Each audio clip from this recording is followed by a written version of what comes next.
Mga kababayan, ngayong araw po ng Miyerkules, October 8 na po, 2025, panibagong banta po ng bagyo ang minomonitor natin na nasa labas ng ating Philippine Area of Responsibility. Bagamat maliit naman yung tsansa nito na pumasok po sa loob ng ating PAR, patuloy pa rin itong isang banta ng bagyo na posibleng tumama po sa loob ng ating bansa. Aalamin din po natin yung mga weather system na nakakaapekto at nagpapaulan ngayon sa ilang bahagi ng ating bansa. And officially, ang amihan season ay nagsimula na po. So bago ho natin yan ipagpatuloy, aking makikiusap muna po na i-like nyo yung video natin, yung update natin na ito para tumaas yung engagement natin, yung views at makaabot sa maraming kababayan natin sa Luzon, Visayas at Mindanao. So ngayon, tignan natin yung panibagong banta po ng bagyo na nabuo.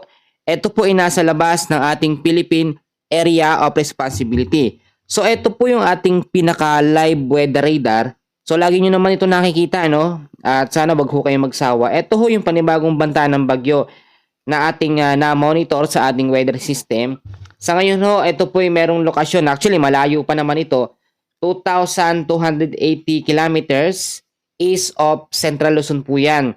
At yung hangin naman po niya nasa 55 kilometers per hour, malapit sa may gitna at may bugso pong umaabot sa 70 kilometers per hour. Pa northwestward po ang kilos sa bilis po na 35 kilometers per hour. Bagamat ito po ay maliit yung tsansa na lumapit pa o pumasok po sa ating Philippine Area of Responsibility, nananatili pa rin itong banta bilang isang bagyo.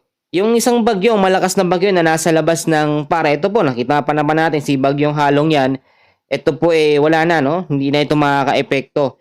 Hindi na rin ito magre-record o wala nang chance ang magbago yung direction niya papunta po sa ating bansa o sa Philippine Area of Responsibility. So balikan natin itong panibagong banta nga po ng Tropical Depression na nasa labas ng ating PAR. Alamin muna natin yung forecast weather conditions po natin na nakaka-epekto sa malaking bahagi ho ng Luzon, Visayas at Mindanao. Kasi kahapon, antindi ho na naging pagbabaha sa Sarangani dyan sa may ilang parte ng Mindanao dahil sa bugso ng mga pag-uulan na nangyari po kahapon. So aalamin natin yung mga dahilan kasi yung mga kababayan po natin dyan ang sinasabi, akala nila malakas na bagyo daw pero hindi ho dahil sa bagyo, no? Wala ho tayong bagyo na minomonitor ngayon sa loob ng ating Philippine Area of Responsibility. Very clear po tayo. Pero sa labas, meron pong bagyo, no? Ililinawin ko lamang. Sa loob, wala. Pero sa labas, meron pong bagyo. Sa tinatawag po natin na forecast weather condition, mga kaibigan, makinig ko kayo. Sa area ho ng Visayas, Mindanao at sa may Palawan, ipapaalala ko ang weather condition ho dyan ay cloudy skies pa rin with scattered rains and thunderstorms dahil po sa ITCC o yung tinatawag natin na Intertropical Convergence Zone. Ito pong ITCC ay yung salubungan po ng hangin sa Southern at Northern Hemisphere. So yung impact po ng salubungan ng hangin na yan po yung nagbibigay ng mga pag-uulan, especially sa may bandang hapon ho at sa paggabi. Yung naranasan ho sa Sarangani kahapon na napakalakas ho ng mga pag-uulan, yun ho ay dulot ng ITCC at mga localized thunderstorm. So nakikita nyo sa radar natin, no? Ito yung amihan natin. Umiikot na, nagsisirculate na po siya sa malaking parte ng ating bansa. Mamaya alamin natin yung mga detalye. So tulad na aking sinabi, ITCC sa Visayas, Mindanao at Palawan, possible impact pa rin po niyan ay pagbabaha sa mababang lugar at landslide po sa mga landslide prone area. So parating mag-ingat, no? Lagi kong pinapaalala yan. Ito naman po sa ilang bahagi ng Bicol region at sa may Quezon, patuloy din po ang cloudy skies dyan with rains. Isolated rain showers and thunderstorm bandang hapon din. Dahil naman po yan sa northeast monsoon or amihan. So finally, yung hinihintay natin na malamig na panahon ay nangyari na nga po. Actually, medyo napaaga yung pagpasok ng amihan season natin dahil madalas talaga kino-consider natin na official na talagang pumasok ang amihan pagdating pa ng first week po ng November or bago magkatapusan po ng Oktubre. Ngayon ho, October 8 pa lang, malamig na yung hangin. So napaaga talaga yung amihan season natin, which is good po yan para sa atin. Kasi malilimitahan po yung pagpasok ng mga bagyo kapag meron tayong tuyot at malamig na hangin na nanggagaling po sa may hilaga. Yung northeast monsoon po ang ating tinutukoy. Pero siyempre, hindi ibig sabihin yan wala nang bagyo na papasok sa loob ng PAR. Meron pa rin pero malimit lamang o kakaunti lamang. So, dito naman po tayo sa area ng Cagayan Valley. Sa may Ilocos Norte po, sa may Apayao at Aurora, ang weather condition po dyan, partly cloudy to cloudy skies with isolated light rains or mahinang mga pag-uulan dahil po sa northeast monsoon or amihan. So may epekto pa rin yan kung sakali magkaroon ng malalakas na pag-uulan dulot ng amihan, possible o posible pa rin ng pagbabaha kung pinapaalala yan, at landslide po sa mga landslide prone area. So dito naman tayo kasi marami nag-aabang dito sa Metro Manila, no?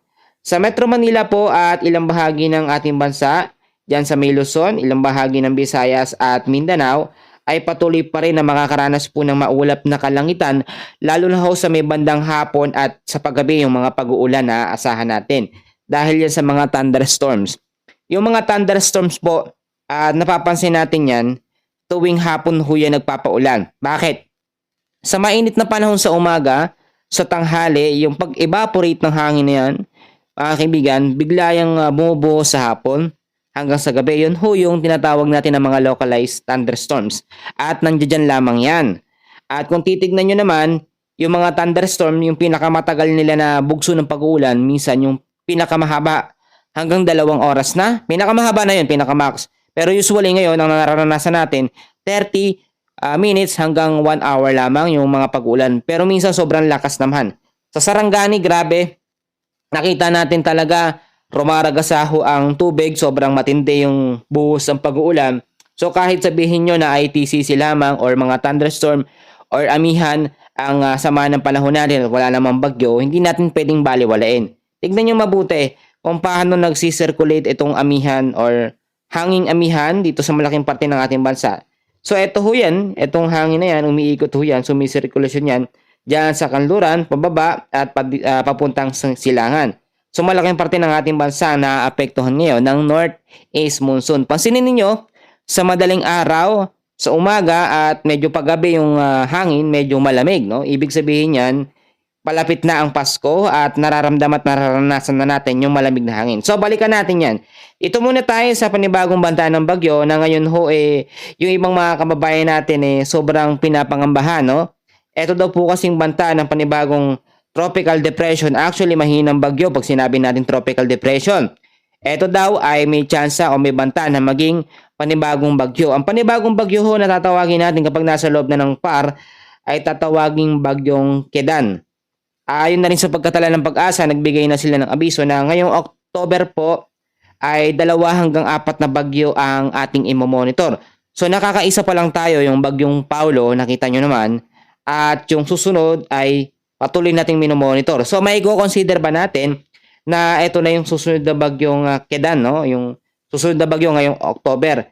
So kung titignan nyo yung kanyang direksyon at yung sirkulasyon ng kanyang hangin, hindi ho ito direktong tatama, no, sa malaking bahagi ng ating bansa. Especially safe na dyan o ligtas na dyan ang Eastern Visayas at Mindanao. Pero sa Luzon, may chance pa rin ito na lumapit. Especially kasi yung lokasyon ho niya sa may bandang extreme northern Luzon, may chance pa rin niya na mahagingan or matawiran o madaplisan itong area po ng Babuyan Islands, dyan sa may Batanes area. Kapag nakapasok po sa loob ng ating Philippine Area of Responsibility, etong banta ng tropical depression. Hindi pa ito pinapangalanan ngayon na bagyong Kedan, kaya yung mga nakikita nyong update about sa panibagong bagyo, actually wala pa, no? Advanced weather forecast lamang yung kanilang ginagawa. Malayo pa siya.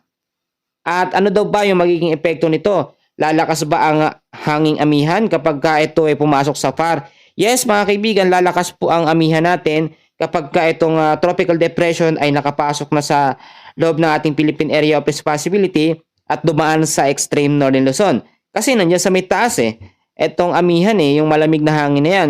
So ang mangyayari nito, yung din ng pag-uulan lalo na sa hapon, medyo mas mabigat sa atin kasi malamig talaga yan. Talagang pag nabasa ka, sobrang malamig yan. Hindi ho kasi kagaya ng habagat, medyo mainit pa yung hangin. Ang habagat, no, mga nagtatanong sa akin, wala na ho, nag-goodbye na.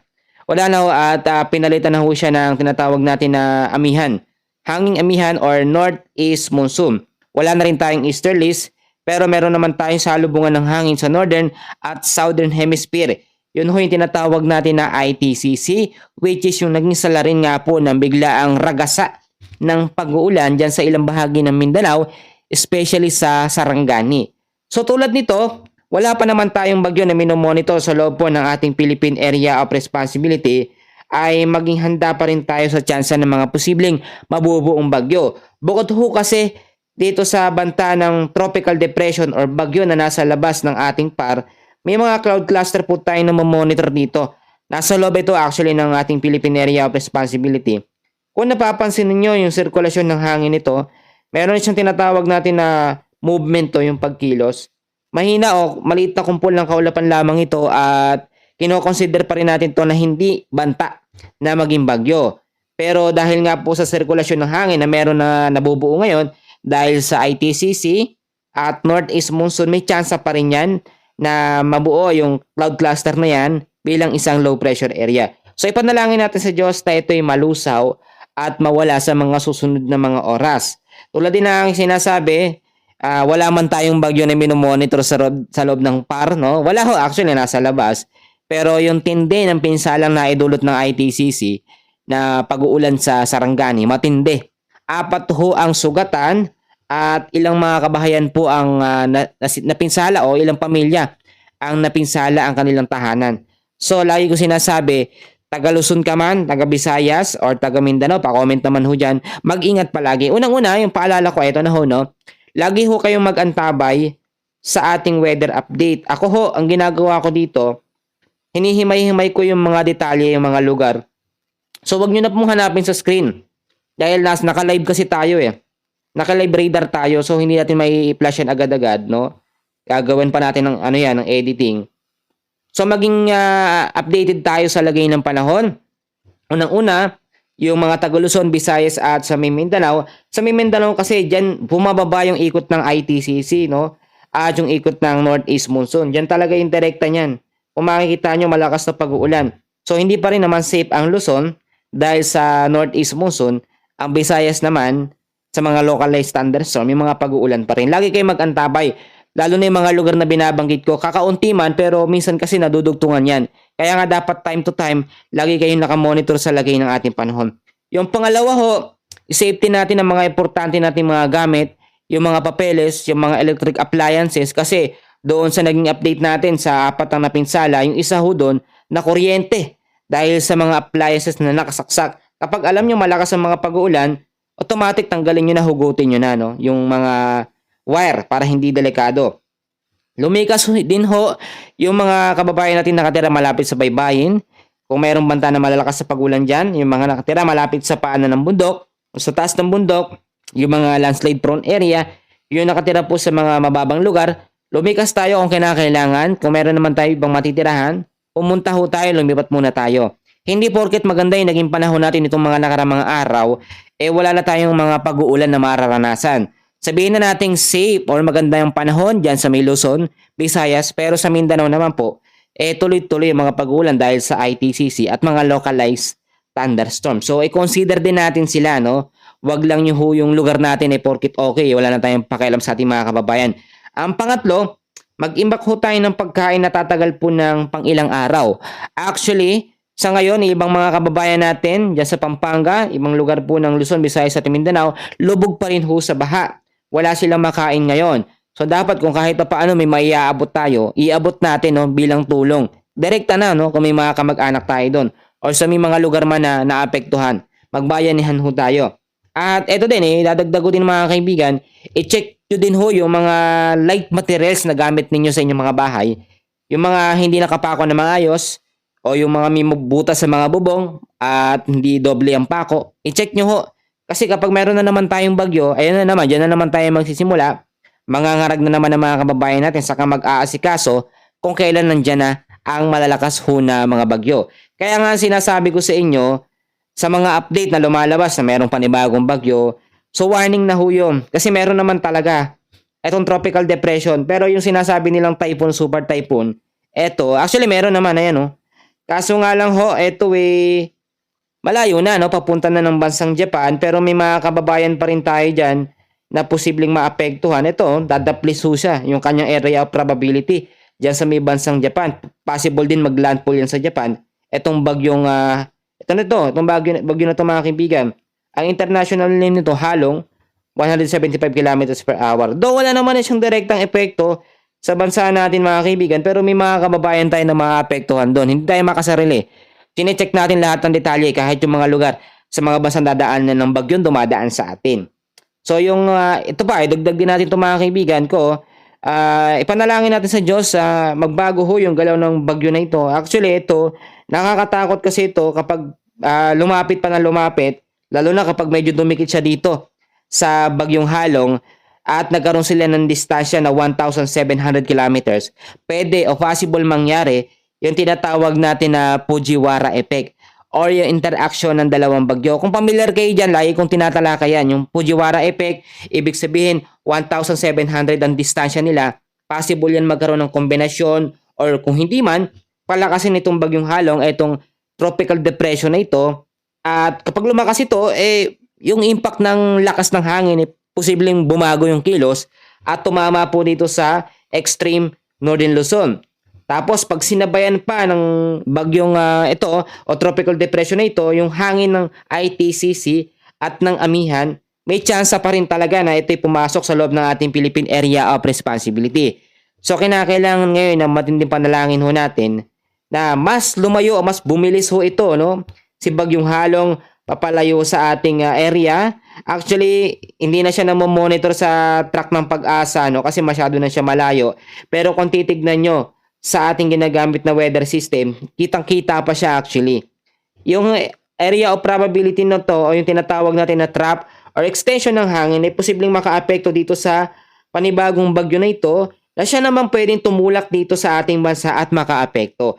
So, yan yung pinaka-senaryo na ating tinitignan dito. Hindi ko kasi sinasabi na hindi napapasok. Tapos mamaya, bigla na lang pumasok, magbago yung kilos. Ako yung masisisi dyan mga kaibigan. So dapat medyo fair tayo. Tinitignan po natin lahat ng anggulo. Pero ulitin ko sa inyo mga kaibigan, no, na wala pang direktang epekto itong panibagong bagyo na nasa labas ho ng ating Philippine Area of Responsibility. Pero dahil nga po medyo mabilis yung kanyang pagkilos, actually yung pagkilos ho niya, no, pa northwestward, at merong bilis na 35 kilometers per hour, possible sa mga susunod na mga oras ay mas lalapit ito sa ating Philippine Area of Responsibility. Pero ngayon, pinapangalagaan talaga natin at binabantayan nating mabuti yung Philippine landmass natin, yung area natin mga kaibigan. Sa Luzon, safe tayo. Diyan sa may Bisaya, safe.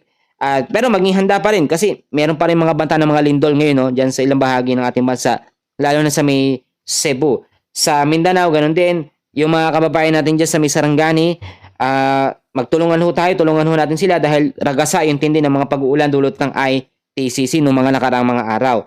So sa ngayon mga kaibigan ko, no, ang tinitignan natin dito mabuti yung safety ng mga kababayan natin na dapat po ay maging alerto bawat oras. So muli, iti-take ko yung opportunity, kaibigan, kung okay lang sa inyo, na muli ako makapagbigay ng Bible verse ngayong araw po ng Miyerkules. Importante ho ito. Ginagawa ko to alternate, no? At kung nakaabot ka sa pinakadulo ng ating video hanggang dito, mapalad ka. Please tapusin mo kahit yung Bible verse natin dahil marami kang matututunan dito. Actually, ito yung pagkain natin sa araw-araw, ang salita ng Panginoon. So narito na po ang ating Bible verse of the day. Sa Kawikaan chapter 3, verse 5 to 6, mga kapatid, mga kababayan, narito po ang sinasabi. Magtiwala ka ng buong puso sa Panginoon at huwag kang manalig sa iyong sariling karunungan. Alalahanin mo ang Panginoon sa lahat ng iyong ginagawa at ituturo niya sa iyo ang tamang landas.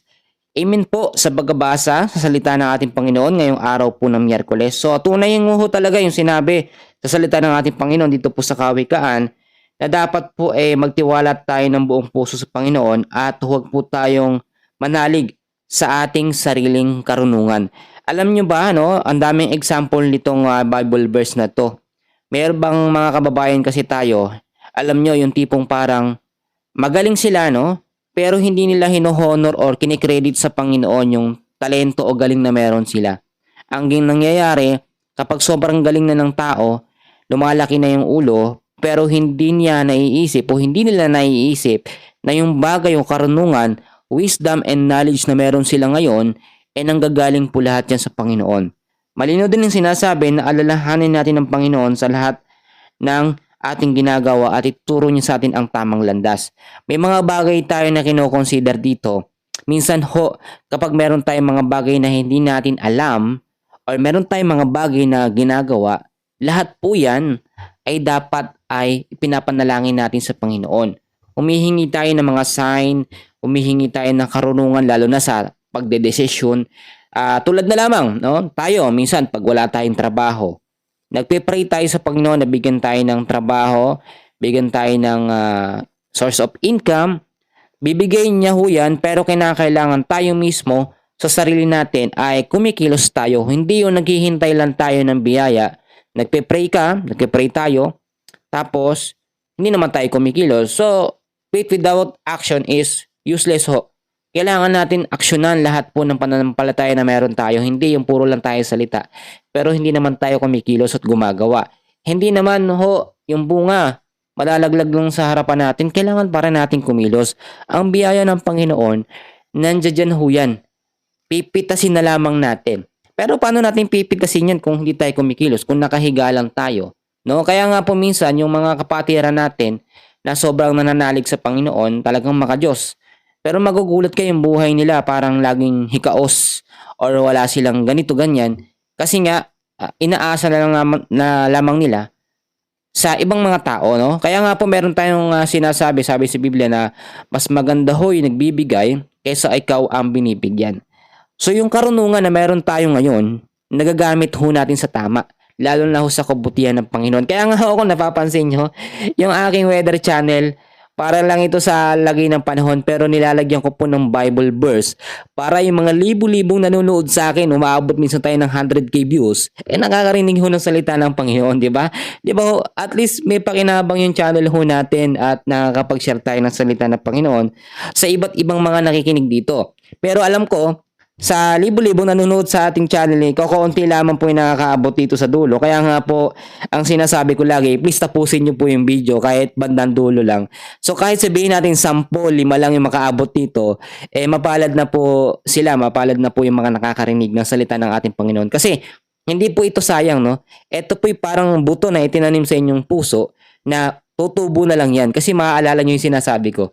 Ulitin ko, no? Bilang pagtatapos, dito po sa Kawikaan, chapter 3, verse 5 to 6, magtiwala ka ng buong puso sa Panginoon at huwag kang manalig sa iyong sariling karunungan. Alalahanin mo ang Panginoon sa lahat ng iyong ginagawa at ituturo niya sa iyo ang tamang landas. So yun lamang po muna sa ngayon. Muli maraming salamat and God bless po sa inyong lahat.